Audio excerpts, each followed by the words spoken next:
सोलापूरचा विकास हा एकच ध्यास घेऊन या उद्देशाने स्थापन करण्यात आलेल्या जनविकास क्रांती सेना पक्षाच्या कार्यास शुभारंभ 5 नोव्हेंबर 2025 बुधवार रोजी सायंकाळी 6 वाजता दत्तनगर येथील दाजी गणपतीचे पूजन करून प्रारंभ करण्यात येणार असल्याची माहिती जनविकास क्रांती सेनेचे सचिव ॲडव्होकेट मुनीनाथ कारंपुरी यांनी प्रसिद्धी पत्रकाद्वारे दिली।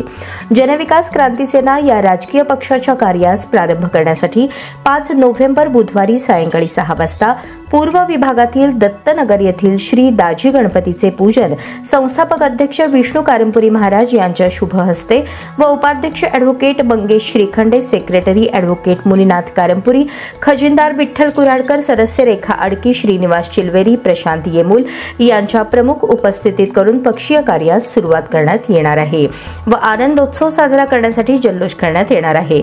तरी सदर पूजन व उद्घाटन समारंभात सर्व जनविकास क्रांती सेनेचे कार्यकर्ते, पदाधिकारी व मतदार नागरिक बंधू भगिनींनी मोठ्या संख्येने उपस्थित राहावे असे आवाहन जनविकास क्रांती सेनेचे सचिव ॲडव्होकेट मुनीनाथ कारंपुरी यांनी केले आहे। नमस्कार, जय महाराष्ट्र, जय सोलापूर।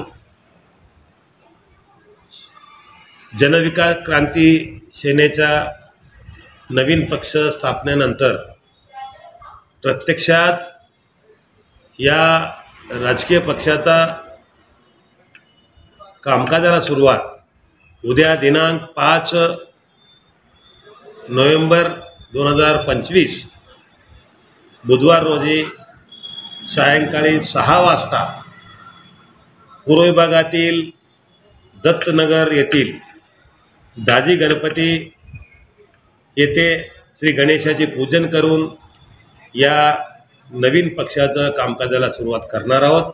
तरी जनविकास क्रांती सेनेचे सर्व कार्यकर्ते, पदाधिकारी, हितचिंतक व मतदार बंधू भगिनींनी मोठ्या संख्येने उपस्थित राहून या जल्लोषात सहभाग व्हा। जय हिंद, जय महाराष्ट्र, जय सोलापूर।